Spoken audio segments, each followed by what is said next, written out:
Hello guys, welcome back to Comic Book Cafe, and this time around we're reviewing Bloodshot Reborn issue 5. Overall, I'm liking this book so far, Bloodshot. This book is rather different. It's doing different things than, I guess most comic books would say. So this issue, we start off with finding out that Bloodshot's, some of his nanites are in 4 other people who are, I guess, considered killers, and that he's gone out and got other nanites back who were loose. And he's slowly seeing himself turn back into the killing machine, Bloodshot, and he doesn't want to become that. But he also knows he has to go out and stop these people who have his nanites. So this is where he's conflicted right now in this issue. He's also having visions of other people, blood squirt, and another lady in his head, and it's all messing with him, and that's how we set up this book. So we set him up starting off trying to basically, like he always does, I guess says before he ends up turning into what he doesn't want to be, he tries to figure things out. So he goes out to a club, and he goes, basically goes to drinking and all this other stuff. But because the way the night's working now, his mind's more clear than ever, and a lot of it he knows is really getting to him. And so, all of a sudden, Blood Squirt shows up. That's what they're calling a Blood Squirt. Imagine a pint-sized Bloodshot. Talking about he needs to go stop these things. These things are killers. They need to be stopped. You need to do what you're made to do. And Bloodshot doesn't want to, because he knows the more he does this, the more he stops turning into who he is and back into the killing machine that he was, and he doesn't want to be that. But at the same time, he knows he has to go do this. And by the way, the writer for this is Jeff Lemire, and the artist is Roel Allen for this issue. So the Blood Squirt says, "Hey, how about you get some kind of scrub bath? That's always." And Bloodshot says, "Wait a minute, that's always healed my nanites and recharged it. Yeah, that sounds like a good idea. Where are you gonna find one?" And he goes, "Just follow me." And as he's going, he starts to see these lights and stuff. And he goes, "Just go with it." And they end up at this government facility. And this Blood Squirt shows, him different things. Like here's his hotel room. They show us another video of basically when Bloodshot was made, and this stuff.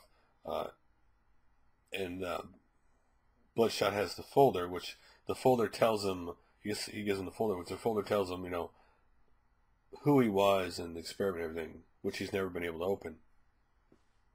Anyway, so the Blood Squirt wants him. He tells him, "No, you can't do that. Can't do your scrub. You need to go find the next person in the night. They're not far away." So they go where supposedly these people are. You see this little ninja, and he shoots and takes it out, but he doesn't want to do it. He's like, "I don't want to do this. I don't want to hurt. Do this." And then the other girl who's with this one is called Unity, and he can't do it. So Blood Squirt kills her, and he doesn't want it. And then the female shows up, this female, and who Bloodshot likes. You can tell that, but she's like, and so they go back to the hotel room. They're in the hotel room, right? And this is where we are now, in the hotel room. And he's got the female, and he's got Blood Squirt, and the girl who was with him was laying in the bed at the beginning, from last issue. And the girl's like, "Who is that? Basically, who's that slut? And you need to get rid of her." And the Blood Squirts, we need the nanites, and they're trying to, make him kill the girl. And at one point, he has a gun pointed towards her, and then he's like, "No, you guys are a figment of my imagination." And the girl's like, "No, if you get rid of him, we're both the same stone. If one, we're both the same. One of us goes, the others go." And then Bloodshot shoots Blood Squirt. Because Blood Squirt clearly, now you can tell that clearly this is, the nanites talking. It's not, it's a nanites trying to manipulate him. And then he shoots the girl. You see this, and then all of a sudden you just see him in the hotel room with the girl that's laying in the bed and holding a bottle. Basically, all this was mental. This is all mental with him. So this was all a big mental thing. Him fighting the nanites. That was the whole point of this. Him fighting the nanites, because they're different now, and they want to basically take control, manipulate him, and make him a killing machine again. And the girl wakes up, and he's like, I need you to do something for me. And she thinks, gets the wrong thought. He goes, no, like that.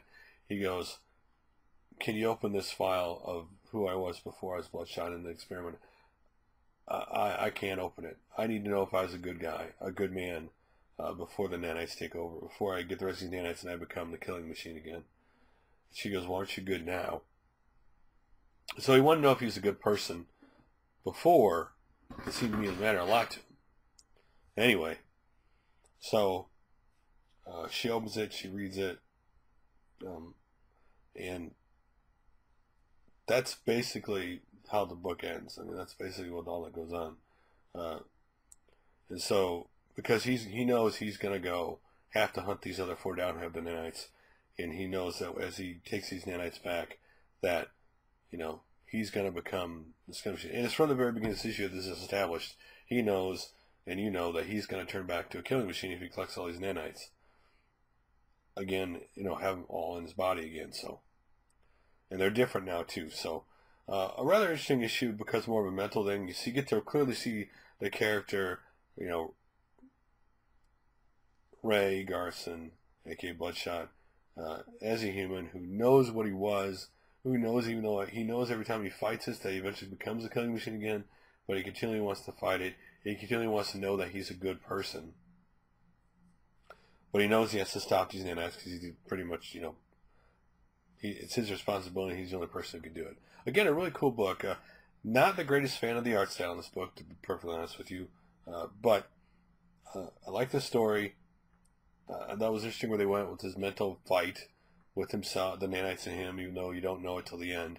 Though you kind of get a feeling about it as you go through the book. Again, a very different book. For a superhero book, a very different kind of book.